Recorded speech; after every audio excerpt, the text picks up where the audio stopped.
大家好，今天是一心讲堂菩提道灯论的第16堂课。上堂课呢，我们讲说了有关夏师傅正行的第一个部分，死亡无常。这里又可以分成3个要点来讲解。第一，观修死亡无常的重要性；第二，它的内容，也就是如何观修死亡无常；第三，判断修持成果的标准和方法。上堂课我们已经讲完了第一个内容，死亡无常的重要性，而且也谈到了什么是死亡无常。接下来呢，我想就对这一部分再做一些补充和说明。上堂课呢，我们先是讲到了无常的定义。无常是什么？就是没有恒常，没有什么人事物是永久的，一成不变的。这里有一个重点需要说明啊，无常是一个事实，一种自然现象，它绝对不是佛教独有的一种观点，更不是佛教自己发明创造出来的说法。换句话说，不是因为佛法里面说无常，万物才变得无常。无常变化是事物本身就具有的一种特征、属性，是一种客观存在的现象。实际上啊，无常就时刻发生在我们身边，发生在我们每一个人身上，它布满了整个空间，每一分每一秒都是无常。所以观修无常并不是要我们去刻意的想象出一个理论或者概念，然后去接受它。我们应该去做的是要用心的发现、发掘、观察我们生活当中那些一个个细微的变化波动。我们要做的是要去意识到一个世间上普遍存在的状态，一个在我们生活中无处不在的事实。其实从佛教的角度来说，我们这种觉察不到世间的无常的状况，就是一种无明。而且比这更严重的是，我们还把这些无常的事物当成恒常，这就更是错上加错了。我们已经不仅仅是无明的问题而是演变成了一种彻底的误解，可以算得上是是非颠倒了。然而更大的问题是，我们就在这样的一种完全颠倒的错误观念上，进而产生了执着、憎恨等等各种不同的情绪。接着再带着一些情绪再带着这些情绪付之于语言和行为，那可想而知，这时候所做的一切必然都是错事。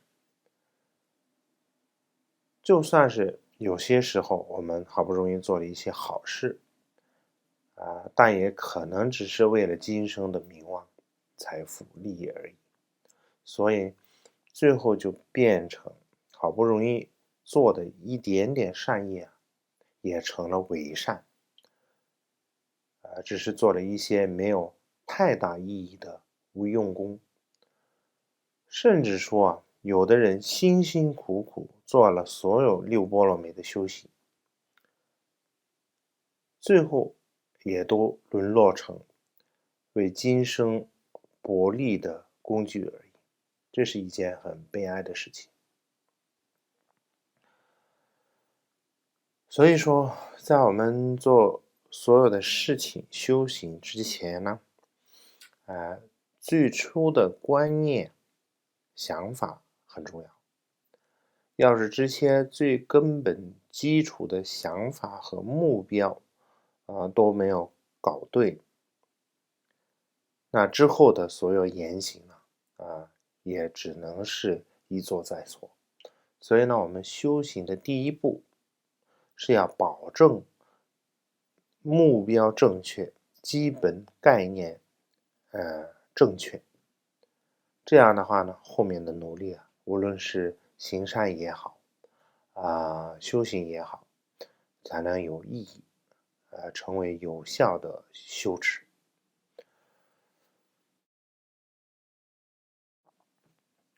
那么我们上堂课也讲到了，我们不仅要观无常，还要观死亡无常。为什么要加上死亡二字呢？因为如果只是观无常的话，我们的心就会自然而然地倾向于往外看，这会导致呢，我们看到的都是世间万物的无常，而不会把这样的想法呢，就是用在自己身上，好像无常都是别人的无常，跟自己和自己的修行都没什么关系。但是呢，如果观修的是死亡无常的话，那我们马上就会意识到，其实无常也是会发生在自己身上的，尤其是像死亡这样巨大的无常，是会随时到来的。所以呢，以前的祖师们留下的教法，主要都是死亡无常，不仅仅是无常而已。所以呢，我们一定要认真的去做观修不能只是这样随便听一听左耳进右耳出。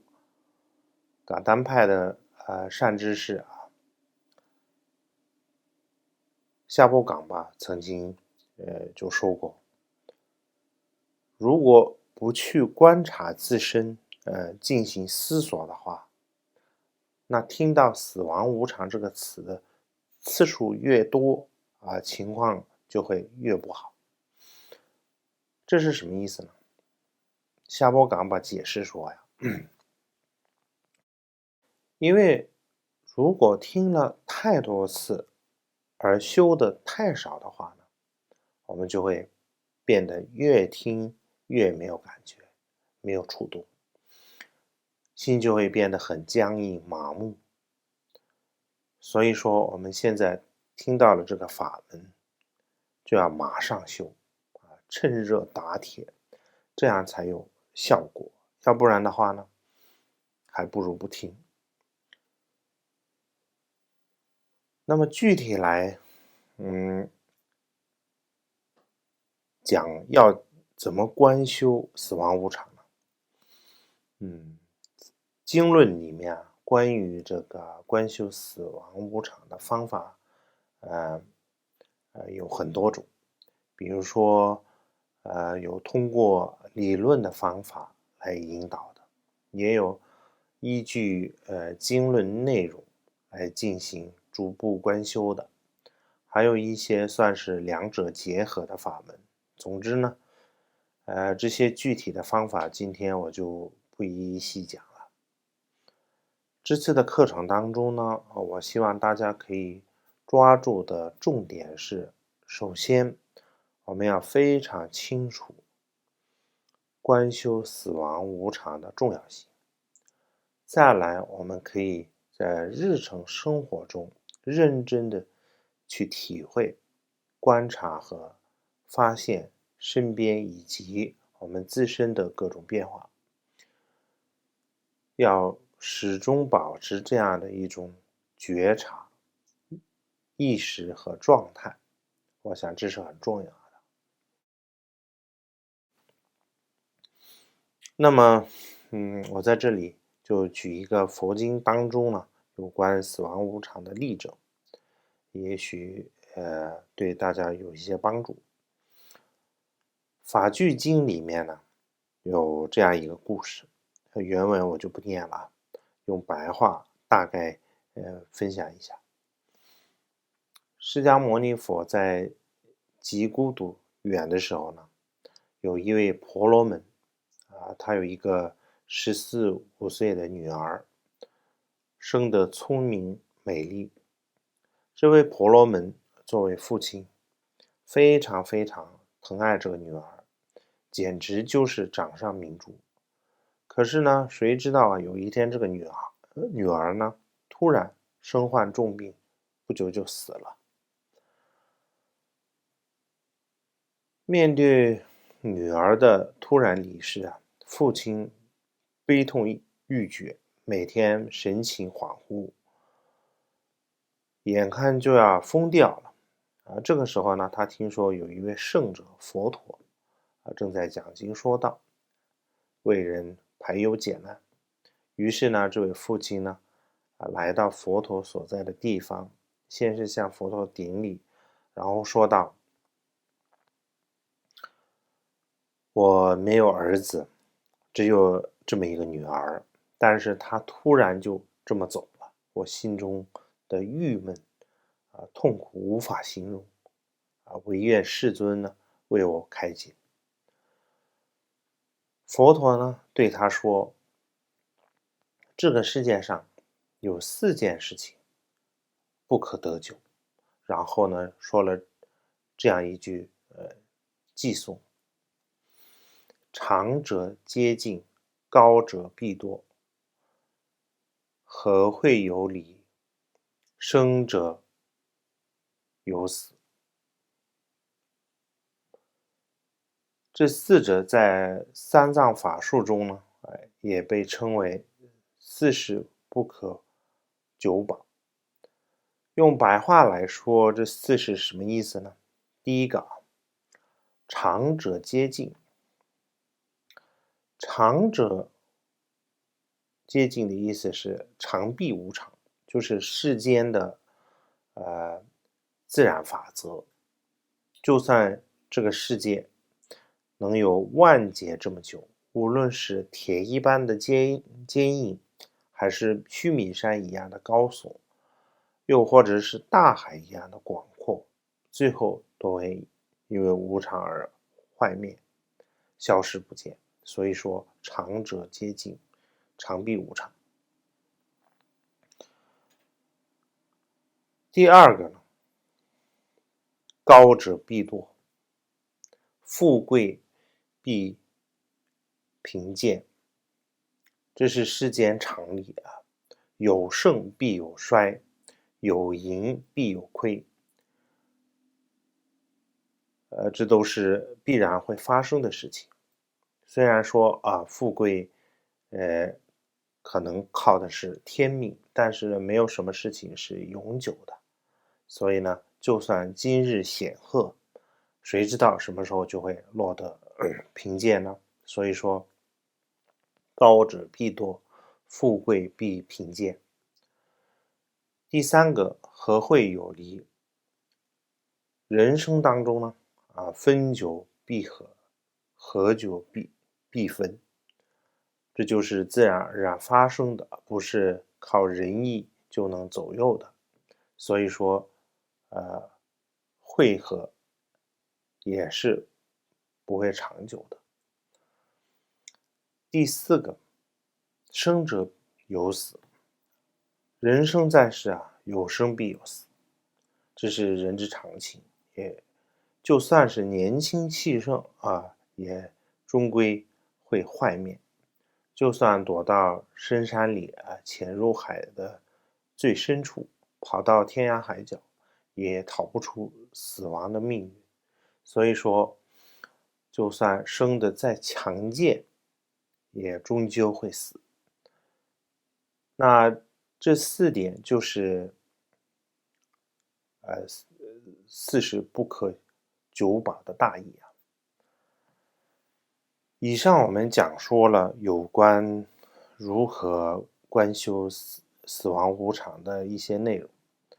说到这儿呢，有一点我想要就是稍微补充一下，就是在观修死亡无常的时候呢，可能会产生的一些误解什么误解呢？就说到死亡无常有些人会悲观的认为观修的重点是要一直想着自己会死，然后呢，由此产生恐惧和郁闷，特别不想死。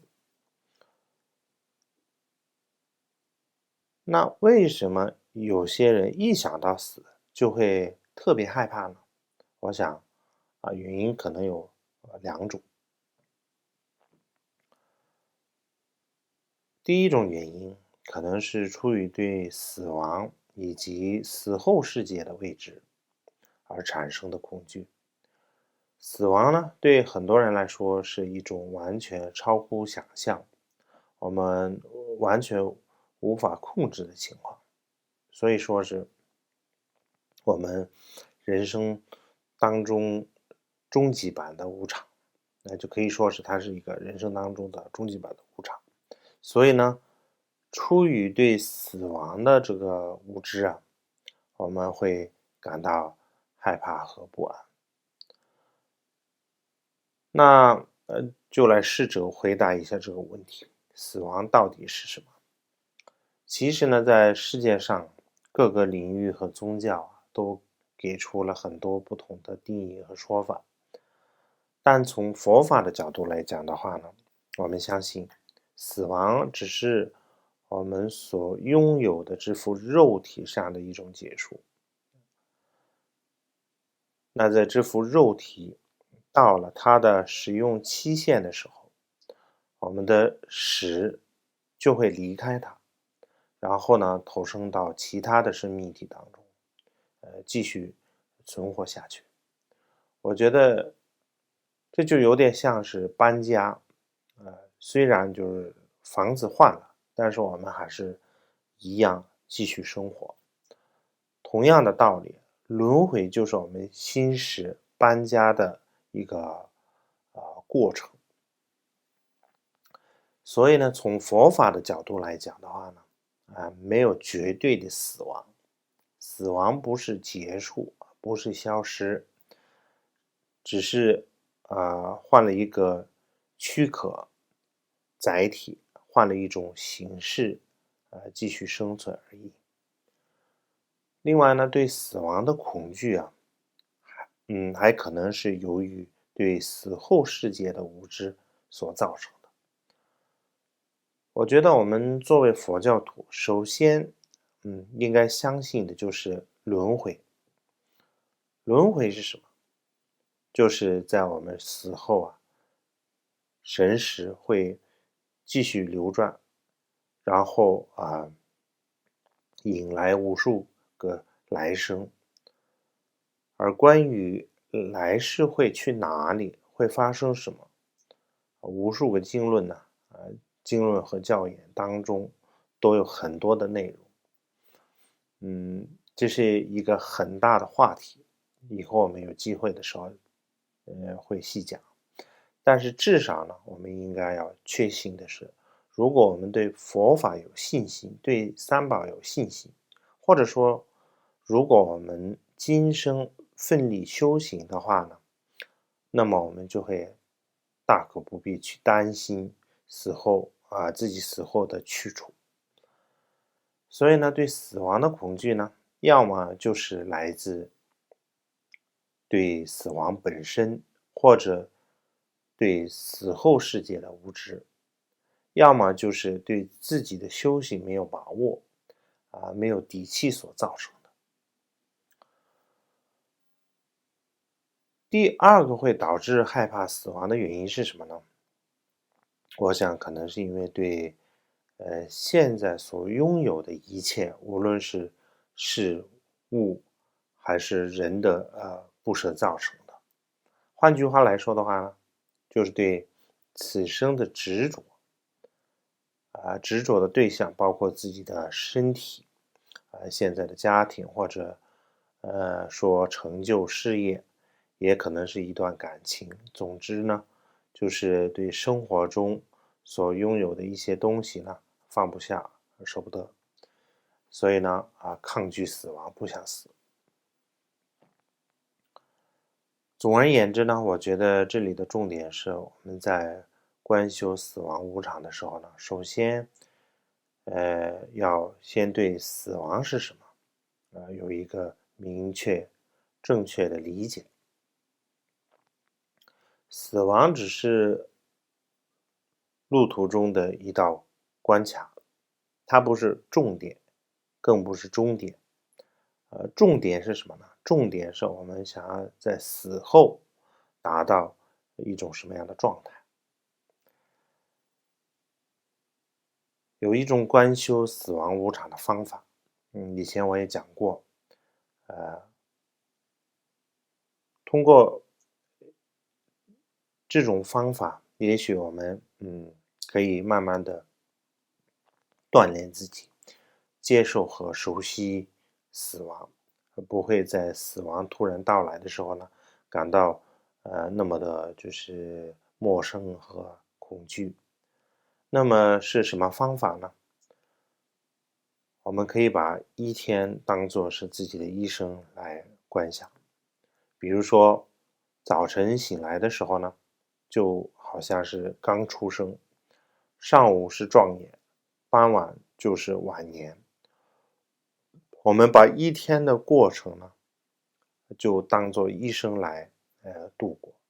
那么晚上临睡前，因为睡觉就有点像是失去知觉意识的状态，有点类似死亡，所以呢，我们入睡的时候呢，就当做是一生要结束一样。这种观修方法会带给我们两种帮助：一来呢，我们会更加的去珍惜每一天；二来呢，因为我们把每天的入睡都当做是死亡，所以呢，第二天早上醒来的时候呢，就又是一种新生。这样呢，我们就会理解死亡并不是结束，而是一个新的来世的开始。以上呢，我们就大概讲述了死亡无常中的前两个要点。接下来呢，我们就来讲一讲第三个问题，在观死亡无常的过程中，怎样才算是观的到位、达标了呢？也就是第三个要点，判断观修成果的标准和方法。想要判断自己修持的水平，我们可以这样做。首先呢，先想象自己现在正躺在人生即将结束之前，最后的那张床上，因为已经快要不行了，呼吸的声音也变得越来越大，因为身体器官的衰竭，无法正常消化，所以呢，只能靠着一点点食物勉强支撑着。就算是平日里最喜欢的食物，就算是在身边最亲近的人来喂，也没有胃口，不想吃。而且呢，还隐约听到周围的人说他快要不行了。所有的治疗方法都用尽了，就算心里哭天喊地，也无力回天了。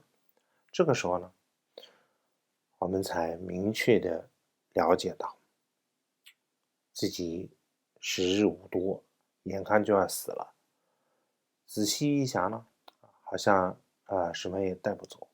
于是呢，我们就会不自觉的想到死了之后呢，我会去哪里？接着呢，会忍不住一直想，自己死后会怎么样？现在我们在观修死亡无常的时候，如果能升起这两种想法，第一，觉得自己马上就要死了；第二，会忍不住一直想死后会怎么样，会去哪里。如果能够升起这两种想法的话，就算是观修的到位，达标了。其实，如果死亡无常的想法确实扎根在我们心里的话呢，我们就再也不会觉得人生迷茫了，而且呢，再也不会去问别人自己接下来要怎么办，要去做什么之类的这一系列的问题，你顿时就会知道自己要去做什么。因为一旦升起了死亡无常的心，那有关人生的意义是什么，目标是什么，接下来的安排是什么，这些问题都没有了。随之而来的是对死亡不知道什么时候会来的担心，以及为来世修行的一种冲动、迫切，还有渴望。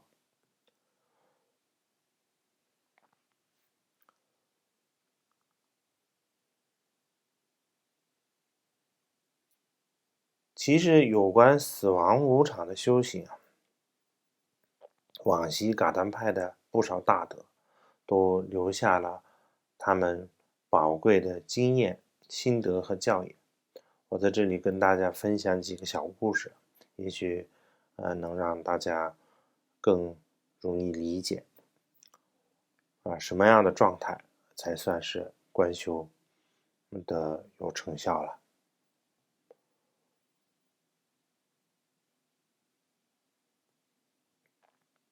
噶当派大师波多瓦，我想很多人都很熟悉啊。在他所写的譬喻法宝集当中，讲到了三位善知识，被他称为是当时藏地观修死亡无常的典范。那么是哪三位善知识呢？首先波多瓦说，在藏地实实在在升起了无常之心的人，就是我的上师也巴想尊。他时刻不离无常之心。那也巴想尊是怎样做的呢？通常来说我们大家都会有一些自己的珍藏的物品，但是呢，也巴想尊什么都没有，而且别说是私藏就算是平时生活中需要用到的必需品，他也就那么几样而已。因为他总是觉得自己马上就要死了不是明天就是后天。尤其是当他感到身体稍微有一点不舒服的时候呢，他就会觉得自己这次肯定是不行了，马上就要死了。所以呢，他就早早的把后事都交代好，而且呢，把他仅有的那几样属于自己的东西呢，全都分给了别人。当然呢，他分给大家，也并不是让大家马上都拿走，他会跟人家说我的这些东西呢，这个是分给你的，这个东西是分给他的，等等，然后呢，他会说，我现在只是先借用一下，寄存在我这边，我死了之后呢，你们都拿走。从野巴想尊的这些行为啊，就清楚的说明，一个真正升起死亡无常之心的人，会做出什么样的行为和举动。我觉得他这样的做法，别说让我们去做到，可能连理解都很难。那么波多瓦提到的第二位啊，观死亡无常的这个典范，叫做年端夏根九年。这位上师，在现存的这个史料当中呢，记载的不多，可能很少人听过。那么夏根，这个波多瓦是怎么描述他的呢？波多瓦说，这个夏根主念也是一直都怀着无常之心。有一次呢，他的侍者说，夏天就快到了，我们应该准备一些柴火。夏根主念回答说，我们能不能活到夏天也很难说，所以呢，有什么好准备的？就算侥幸能活到夏天，那就到时候就看情况再说吧。所以呢，夏根主念呢，从来都没有觉得自己会长久的活着。死亡无常呢，已经完全成为了他人生的基本理念。正是这样的无常之心呢，激励他用毕生的精力去修行修持。而且据说夏根主念在晚年知道自己快要圆寂的时候呢，就变得特别开心，非常高兴。能在死亡面前呢，展现出这样的一种心态状态，我想可能对很多人来说都很难想象，甚至是不可思议。但是呢，正是由此能看出，他一定是对死亡来世做了万全充足的准备，才能这么乐观积极的去迎接死亡。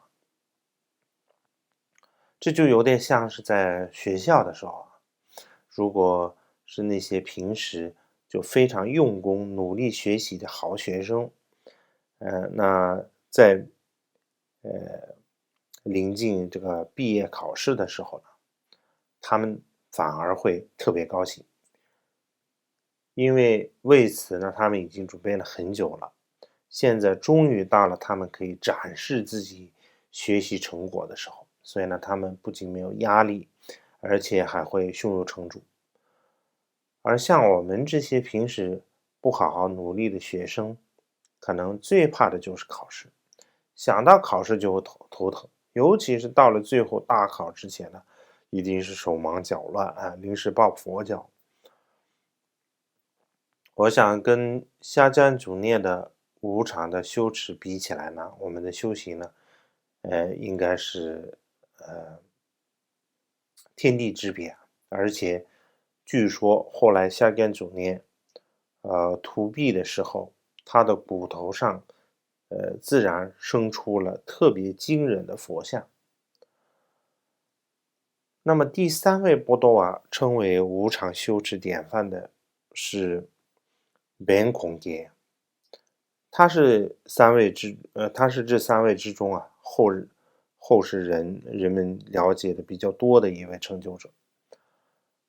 本孔杰也是非常精进的，据说那个时候呢，他平日里只是升起哪怕一点点，一丝丝考虑到今生的念头的时候呢，他就会对自己说：“本孔杰，你连选择活到今天、活到明天的能力都没有，还在这边坐着，好像会一直活下去的打算。”他就一直这样责备和这个鞭策自己，因此呢，更加的努力的去修行。所以呢，我们看看这三位死亡无常的修行大师啊，他们的言行状态，然后呢，反过来呢，再对比一下我们自己的这种状态，应该不难看出我们和他们之间的这个差距有多少。而且呢，我们做的事情可能基本上都是跟他们刚好是相反的事情。所以呢，我觉得这三位大德的言行，也是我们可以用来判断自己是不是升起死亡无常之心的一个很好的衡量标准。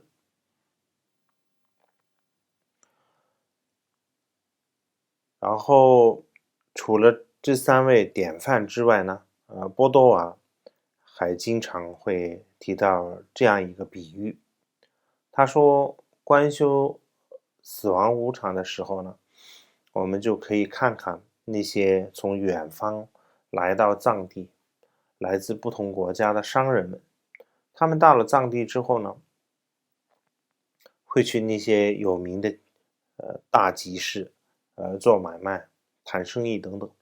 但是呢，就算他们经常来往，而且也会住上一段时间，但是呢，呃，从来都没有就是打算长期住在藏地。所以呢，他们在这里，既不是买房子，也不会建房子，一心想的都是等生意做完，马上就启程回家。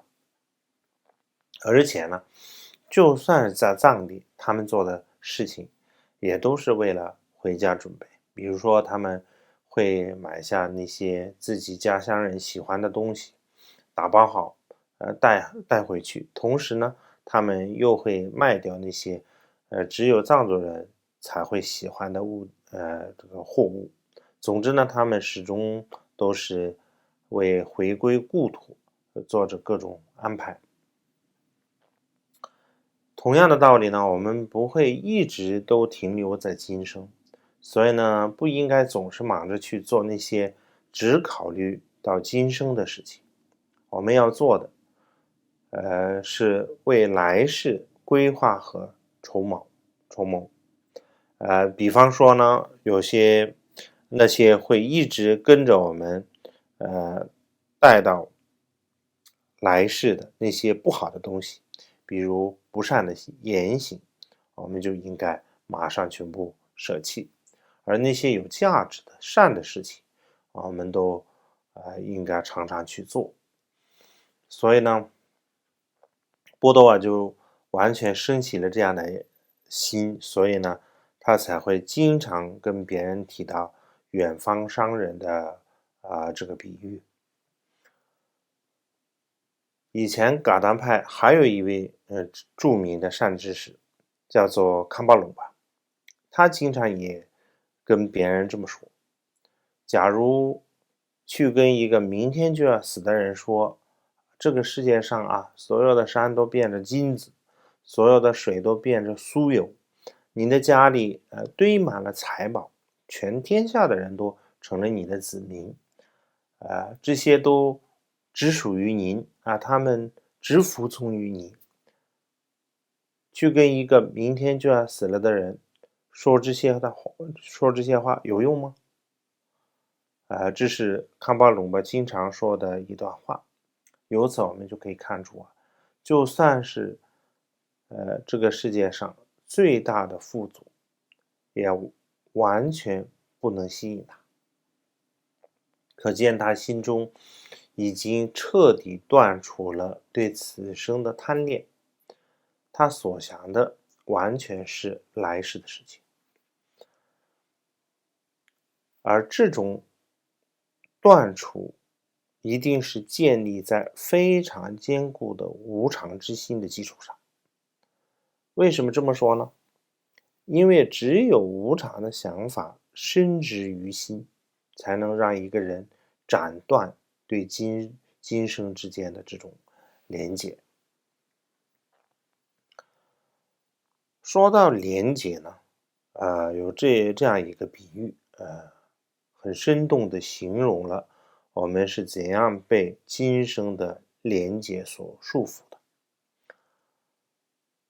我们知道在西藏啊，有很多游牧民族，他们在出去放牛之前呢，会先在地上打个木桩，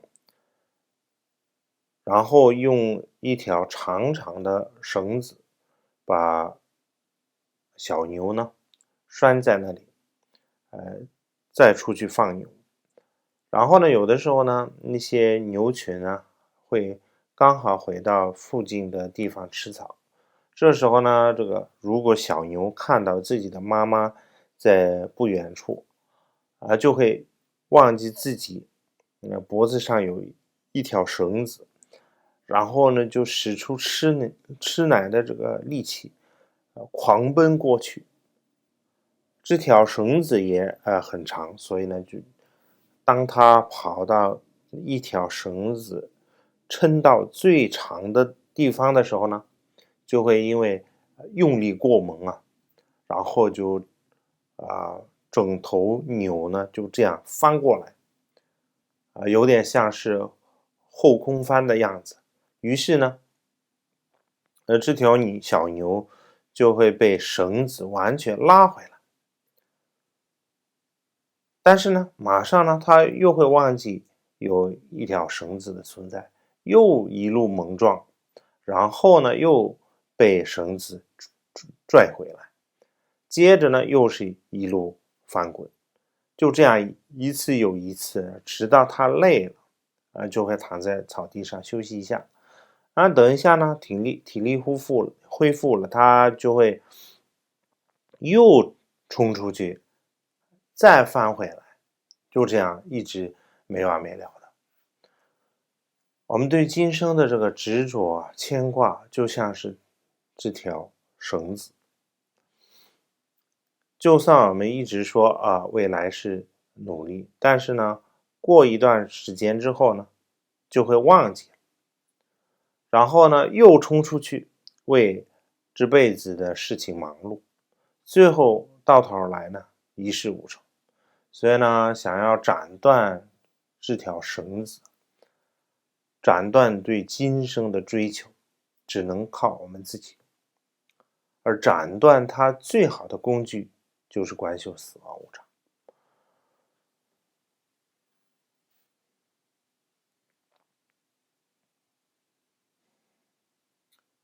虽然说了这么多观修死亡无常的例子啊，那还有很多故事，但是呢，我们要知道，无常的法门，并不是那么简单易修的。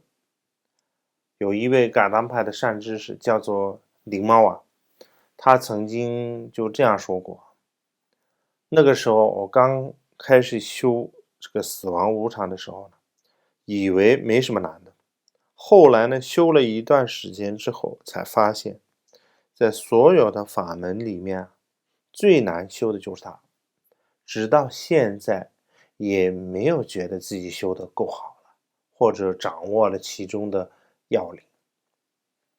但是，我已经修了足足12年了，本来还以为自己已经花了够多的时间了，但是呢，没想到有些人修的时间比我还长。不仅迪玛瓦这样说过，波多瓦也曾经说过类似的话。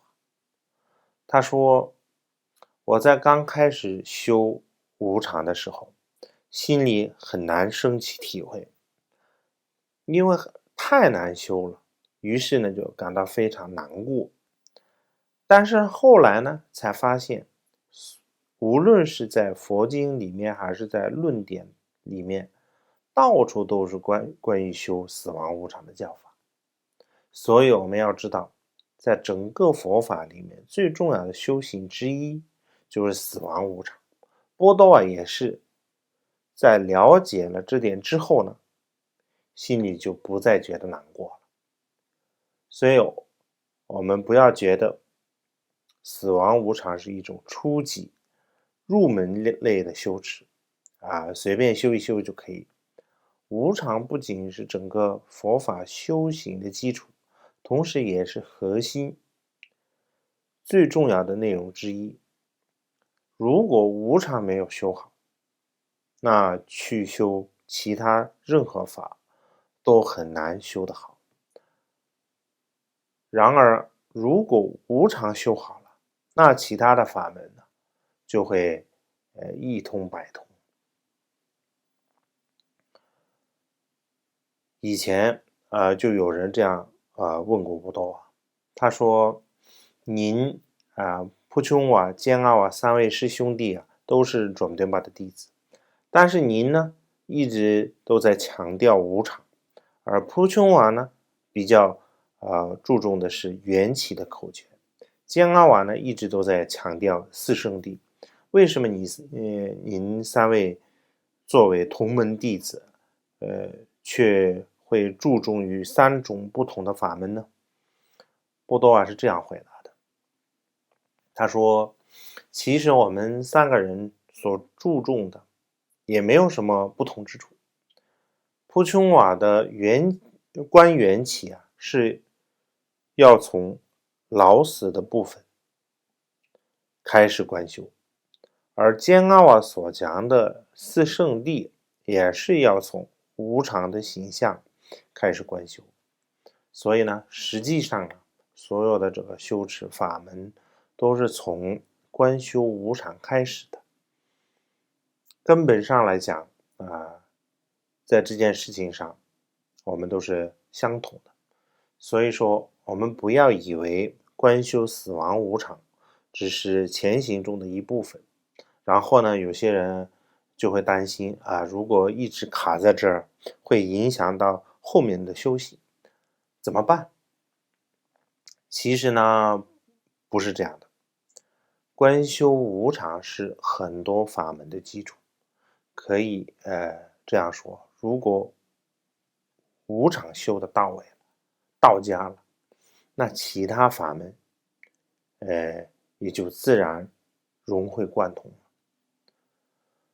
总而言之呢，今天说了这么多也跟大家分享了这么多噶当派的修行者的故事，希望大家能有一些感触，得到一些启发。还是那句话，无常的道理我们都懂，可是可是自己的一生什么时候会结束，没有人知道。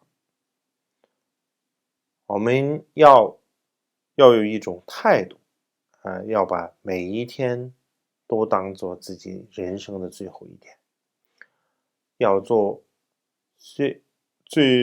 要做好明天就要死的准备。